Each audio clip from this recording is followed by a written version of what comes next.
G'day, Ben from Melbourne here.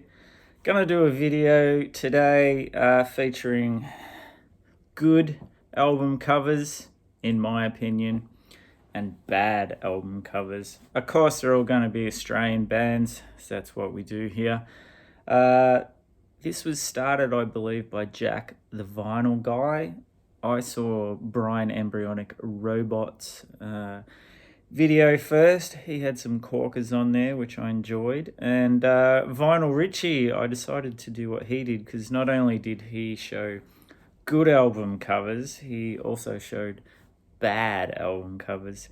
And it got me thinking, I've got quite a few bands, all Australian, of course, which have both bad and good, and I thought I would feature them. You may disagree, but make your own video. These are what I think. First up, going to start with a classic Australian record from the 80s by the Sunny Boys with their self-titled record.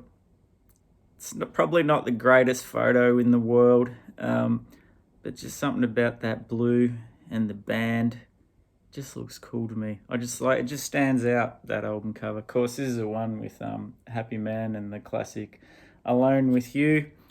And if you don't like that, you'll definitely hate this, because after that, you know, look at these moody young knives there.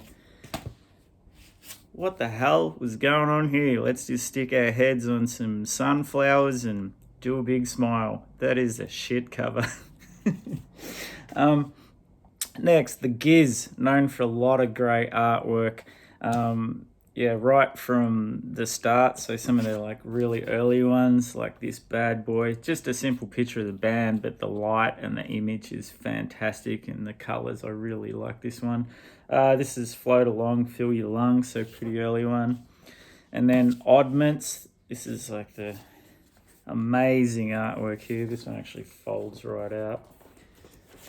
I think this is their guy, Jason Galea, did all of this. He does all of their artwork. Fantastic cover. And of course, I can't not have my favorite Nonagon Infinity. Beautiful cover. Even got like the gold foil and embossed. Where is embossed the word you use for when it's raised up a bit? So it feels nice too. Really cool. And a more recent one, Butterfly 3000. I love this as well. Totally different feel. But their latest one, I think they dropped the ball. I'm sure a lot of work went into this because it was a model that was made. But as you can see, it's just kind of shit. Or in Vinyl Richie's words, he'd say it's a wanker of a cover. Now, gonna have to disagree with that terminology, because as far as I'm concerned, a wanker isn't an inanimate object. A wanker's a person. So you can be a wanker, but a thing can't be a wanker. You can have a wank. Please don't do that on YouTube.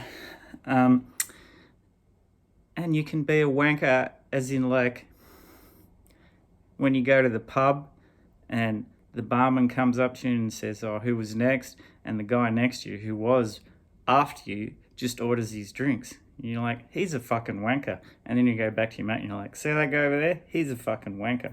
Or if your friends throw you a surprise party and you say it in an affectionate way and you're like, "Oh, you wankers, you didn't have to do this." So I'm sure the UK element would agree with me. A wanker is a person, not a thing. Okay? You Yanks, just get it right.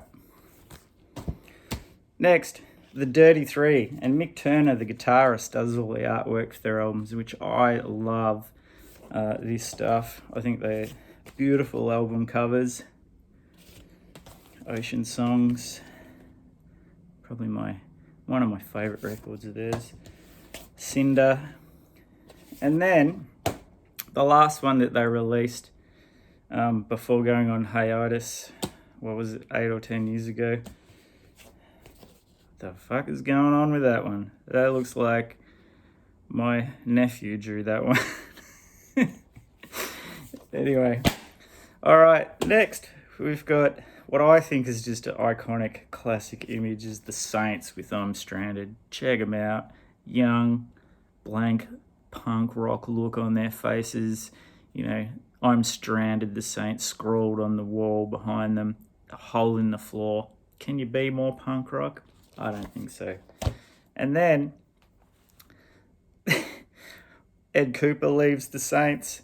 The Saints become Chris Bailey's project. And just in case you don't know it, here I am. It's all me. Just me. I am the Saints. And like, pretty good record All Fool's Day. But black and white cover, shit colours, shit font. Not very good. Yeah, this is the one which has got the hit Just Like Firewood, which was a pretty popular, good song. Even Bruce Springsteen covered it. Now we're going to get to Nick Cave and the Bad Seeds. Now he has a lot of great portrait shots on his covers. Like, my favourite would have to be The Firstborn Is Dead, the second record. Just great black and white photo. Got the dart in the hand. Looks like he means business. Another great one is The Boatman's Call. Just a good, stark, black and white shot. Great examples. There's a ton of great portraits. But he's also fallen prey to some shit ones. The newest one in particular, I'm just like, it's so boring. Like, it's not even like, this should be embossed. This should have like some texture, but it's just I don't know. Wild God, big deal. Again, let's just put the title really big in some lights. It just looks a bit Vegas-y and tacky to me. This one is shit, but I won't hold it against him. He's probably had other things on his mind when Skeleton Tree came out. It's just that 80s computer font on a black cover, just a bit. And this, this is actually EP, a live one, but it was just like, what were they thinking with the photo? It's a terrible photo. And I don't know if, because it was recorded live at the Sydney Opera House, trying to make it look like it's a classical record with that font.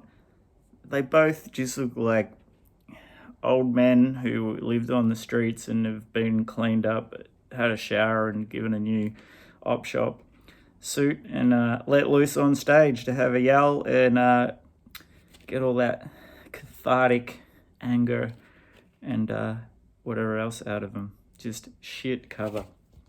Now, a band which I don't think, well, these two are definitely stinkers, and that's Masters and Apprentices. Everybody always friggin' carries on about how great Hypnosis is at album art, and this is a Hypnosis one. This is like, probably like Masters Apprentices are like, well, we'll go the $5 option because we just can't afford the $20 option. And they're like, yep, no worries, you can have a disembodied hand and a whole lot of brown. And they're like, cool, that really represents what this album's about.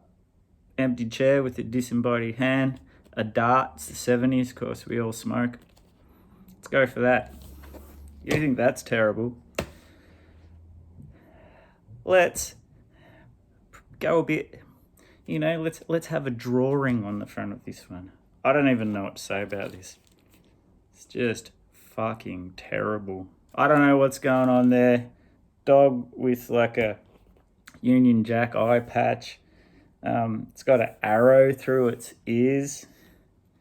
Some kind of black and white linoleum floor. Just very confusing. All right, and the last one, Drunk Mums, Gone Troppo. This one, from a distance, looks all right. Like, it's quite great colours and that, but it's kind of shit, but not terrible like the next one I'm going to show you. So just be warned, this is one of the worst album covers Probably besides that Royal Trucks one with the toilet on the front cover, shall we say. Okay. I just hope this isn't your mum or your auntie. There's no words for that. Anyway, check out Jack the Vinyl Guy, Brian Embryonic Robot, of course, the legend that is Vinyl Richie, and call him a wanker in the comments from me. Cheers.